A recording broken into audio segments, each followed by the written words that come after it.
Jadi saya ucapkan selamat datanglah semua. Sekarang ni kita berada dekat science stage. Okey, dekat sini kita akan buat eksperimen sains. Okey, nak tanyalah adik-adik. Adik-adik pernah tak buat eksperimen dekat sekolah? Pernah tak? Pernah? Senang? Okey, bagus. Okey, yang tak pernah mungkin pernah tengok dekat YouTube ke, dekat TikTok ke, dekat TV ke. Pernah tak?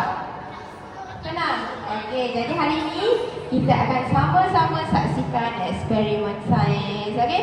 Tapi kan sebelum kita mula dengan eksperimen, apa kata kita main dulu satu game. Okey, game ni kita nak gunakan tangan kita. Okey? Jadi tangan kanan kena buat pistol, tangan kiri kena buat empat. Ini semua orang boleh cuba satu pistol, satu lagi empat. Pistol kita ada 4 peluru. Okey, jadi apa kita nak buat? Bila saya sebut tukar, kita akan tukar macam ni. Boleh? Boleh faham Okey, tak apa, kita cuba dulu. Kita cuba slow-slow dulu. Okey, jom try sama-sama. Tukar. Tukar. Tukar. Tukar. Tukar. Tukar.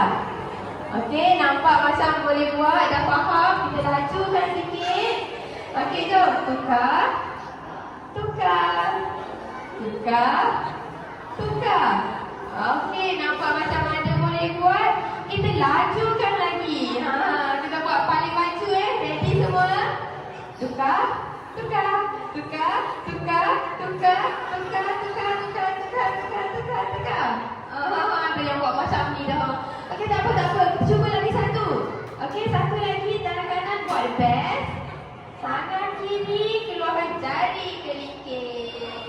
Yang ni pun sama. Bila saya sebut tukar, kita tukar macam ni. Tukar jari. Bukan macam ni Bukan 2 jari, 1 jari je. Sama ada jari kelingking ataupun ibu jari ni. Okey? Okey, yang ni pun sama. Kita praktis dulu slow-slow. Okey, jom. Tukar. Tukar. Apa kita buat slow-slow dulu? Tukar. Tukar. Boleh? Okey, kita buat laju sikit. Tukar. Tukar. Untuk yang pertama, saya nak gunakan ini. Apa ni adik-adik? Melon. Suka tak main melon? Suka? Tak suka? Takut melon? Suka? Okey, ada juga yang takut melon. Tapi tak apa. Ini alkohol yang biasa ada dalam hand sanitizer. Okey, ataupun kita guna dalam bidang perubatan. Contohnya nak cuci-cuci luka. Bekas ni. Okey. Lepas tu kita nak tutup.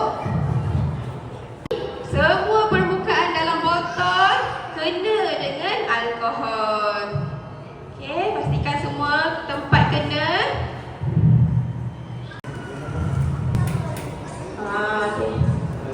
Okey, kita dah ada api. Jadi saya akan letakkan api dekat mulut botol ni. Okey, dan tindak balas eksperimen ni dia berlaku dengan sangat cepat. Okey, jadi siapa nak record boleh record. Okey, dan reaksi dia hanya berlaku sekali sahaja. Jadi jangan kelip mata tengok, buka mata luas-luas. Okey. Dan dia akan hasilkan satu bunyi. Jadi siapa yang rasa tak boleh dengar bunyi kuat, boleh tutup telinga Okey, ready? 1, 2, 3.